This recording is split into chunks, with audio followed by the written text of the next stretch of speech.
Welcome to Wonderland, a place to deconstruct ideas to understand your body through nutrition, hormones, and psychology. And in doing so, to inhabit your body with dignity, respect, and pride. Hello, my name is Fran, coach with Team ProPhysique, professional bodybuilder, psychologist, nutrition consultant, wife, and mom. So grab your favorite drink, take a deep breath, because I promise you information that can transform how you listen to your body, support what your body truly needs, and help you fall in love with yourself all over again. Hello, guys. As you can see, I am in a different setting today, but I brought my daughter to volleyball practice, and while I'm waiting, I just thought it was the perfect moment for me to come here and talk about something very, very important. As you know, the topic of this video is my clients keep failing, but let's dig a little bit more. What are the things that they are failing at? Because that's what the real issue is. So let's talk about that. Yes, my clients keep failing. And I am not saying this as a judgment. I'm saying this because I understand now what is happening. It is not that they are not disciplined, that they are lazy, that they are not well organized, not that their program is failing, or they just don't have the systems to support what their goals are. No, none of those things. The reason why they are failing is because they are trying to solve a structured problem with personal effort. And I know that sounds a little confusing, but let me explain. Two conversations happened during this past week. Very different, but it's the same problem. I have one client that she has a job, she has a newborn, she went back to school, and she's just having trouble even to get all of her meals in. Obviously, she doesn't have the time or the energy to make it to the gym 4 or 5 times per week. My other client is someone that trains a little bit more consistently. She tracks her food, but then the diet culture comes in and she starts having this anxiety about the way she looks, and so she undereats, and that leads her into overeating and even sometimes binge eating. As you can see, these are very different scenarios, but the problem is the same. Both of them feel like they're failing. But when a woman says that, it usually means that they are not meeting the expectations. But the thing is, those expectations are rarely sustainable.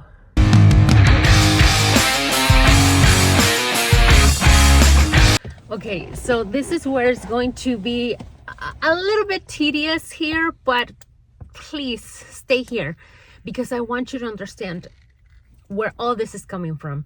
And I am gonna use this book to guide us. If you understand this, you are gonna see things completely different. I promise you. So please stay here. And I'm doing this because it gets very, very frustrating because I want to help my clients. And I create the most sustainable plan. I ask them all these questions to understand their lives, their needs, their goals, everything, their physiology, so I can create the perfect plan for them. However, not understanding this is getting in their way.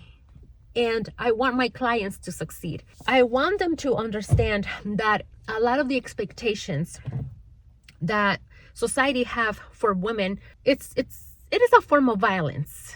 So stay here. Okay, so the book is Simone de Beauvoir, The Second Sex. And she talks about 2 ways of existence. One is immanence, and the other one is transcendence.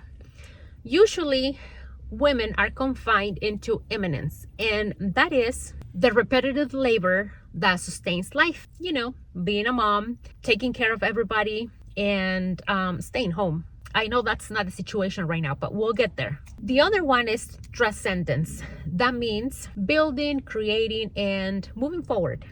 Usually, men are confined into transcendence.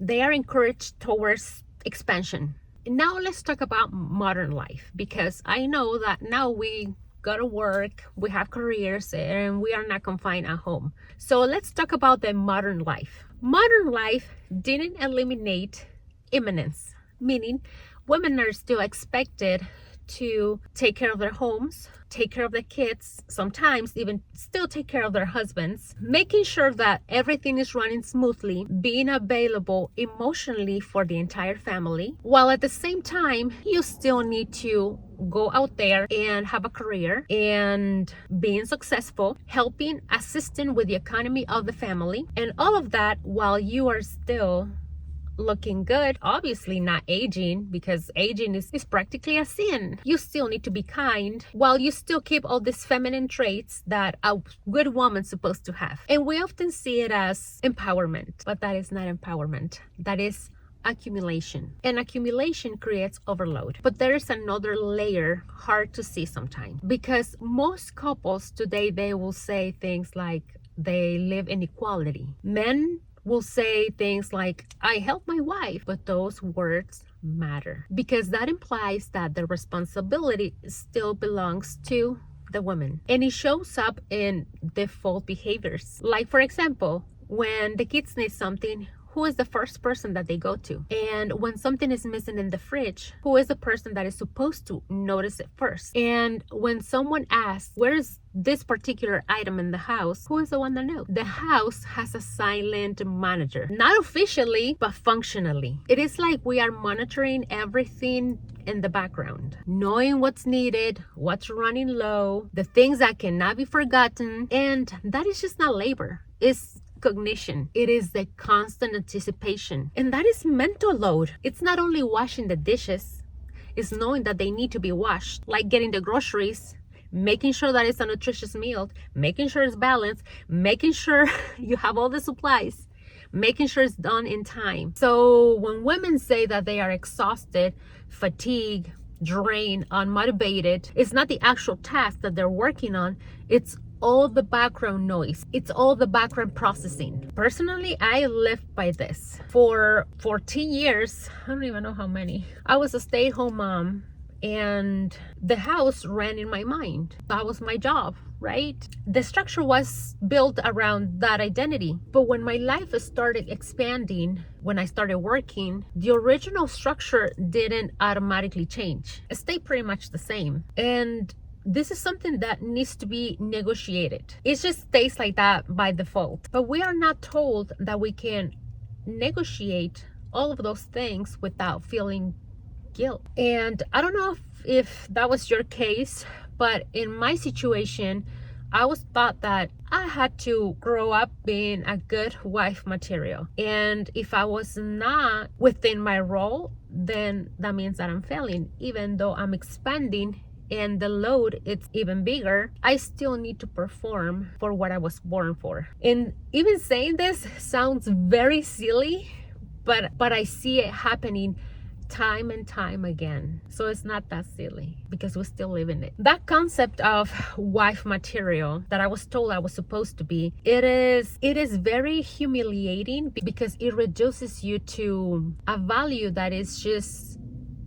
usefulness. In other words, our worth, it's only based on how useful we can be, how much we can provide, how available we are. But when we start moving away from it, it feels like a moral failure. And this is the kind of social conditioning that Simone de Beauvoir is speaking in the book. That's why she said, one is not born, but rather becomes a woman. Let that sink. So roles are built, and once they are built, they feel natural. Well, it is true, physiologically, biologically, we are supposed to have babies, and that is a wonderful thing. But the fact that we were told what to do and how to do it, that is not natural. Although they made us feel as if it is natural. And the same happens to men.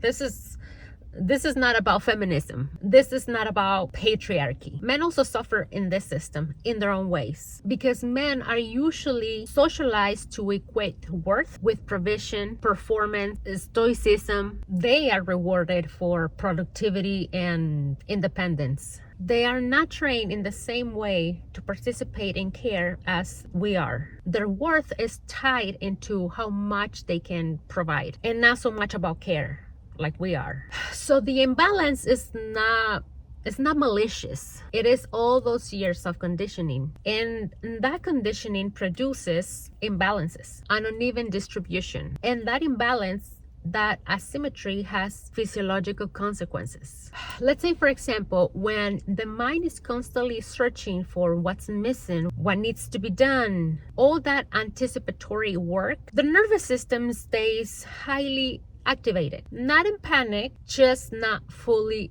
off or rested or regulated. That chronic vigilance over time alters hormones, and elevated stress hormones affect your sleep, your insulin sensitivity, inflammation, recovery, and libido. Another thing that we are blamed for.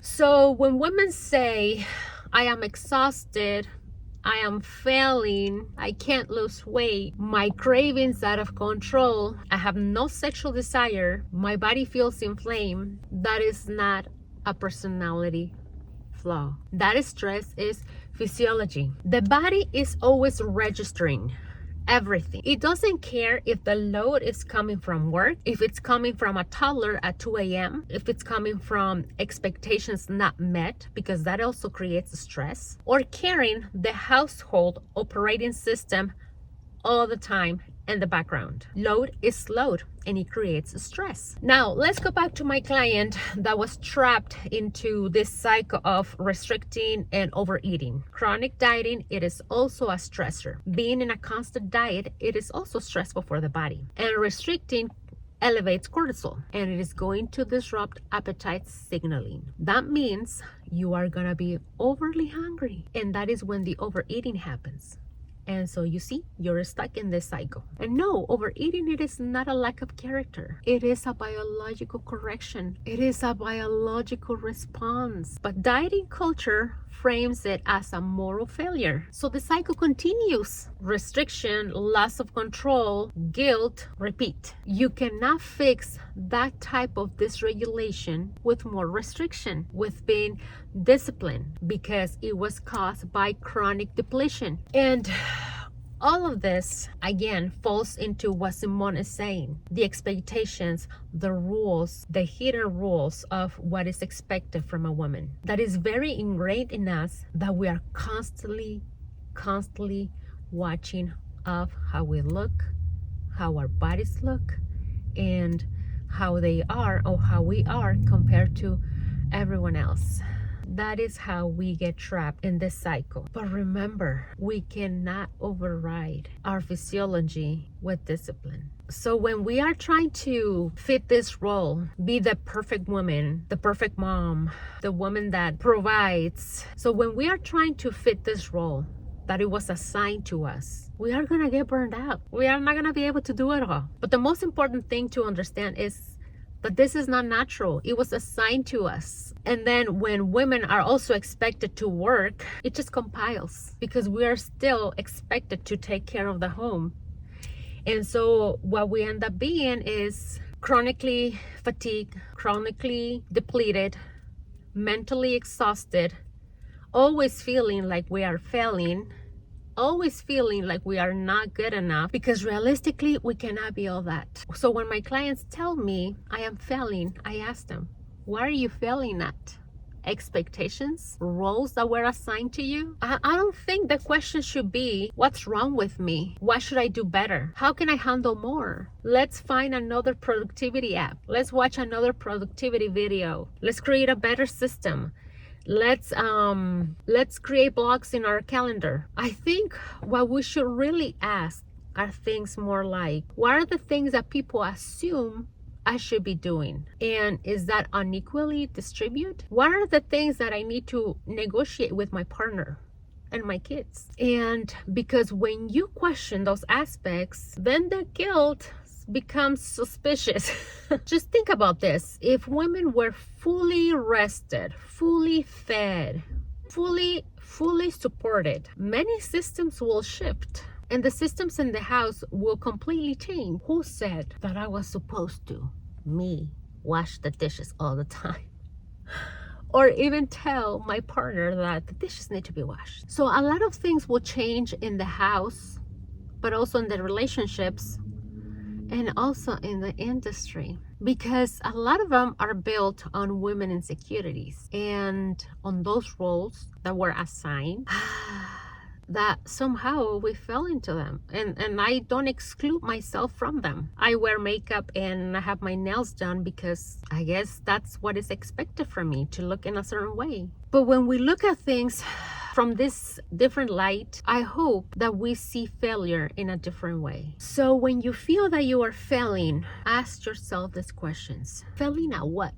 First of all, at sustaining incompatible expectations, at maintaining everything running smoothly while I'm still trying to expand, or at absorbing cognitive and emotional load because I was told that that was my trait. So always examine the kind of labor before you examine your own character, like if it was your own flaw. Always examine the expectations before you moralize it. So if I say that my clients are failing, I wouldn't say they're failing. I will say they're overloaded. We are overloaded. And once you see that, it is very hard to go back to not see. And hopefully you will stop blaming yourself about not having enough willpower. So pause, and hopefully that pause will give you awareness. If you want to look a little bit more into this topic, I will really recommend for you to give it a read. Take some time for yourself, not to agree with everything, and certainly not to turn it into an ideology, but to look at your life with a wider lens. Sometimes nothing changes on the outside. You may still carry your family, you may still pursue your goals, which is totally okay. I'm not saying that you shouldn't, but having that awareness changes your experience and how you prioritize things. Because when you understand the structure, you stop interpreting everything as a personal failure, and you begin to choose everything more consciously instead of just reacting. And my hope is not for you to abandon your role, but instead is that you inhabit it differently, more aligned of who you are, the things that you want for you, and less by those silent expectations. And at the same time, I hope that we teach our children, girls and boys, to see these patterns clearly, because unrealistic expectations not only hurt women, they also shape men, they shape their relationships, their families. And yeah, awareness doesn't solve everything overnight, but it certainly changes the way we carry it. And that shift alone can be very powerful. Have this conversation with your daughters, with your sons, with your husband. And I hope us the best. I certainly don't want to tell you the things that you should stop doing and that you should do instead. That is very personal. And I know we still get a lot of gratification for the work that we do. So let that be your motive. Let that be your drive. And when you cannot do everything, understand that you're just overloaded. And I would much appreciate if you share this with a friend that needs this message.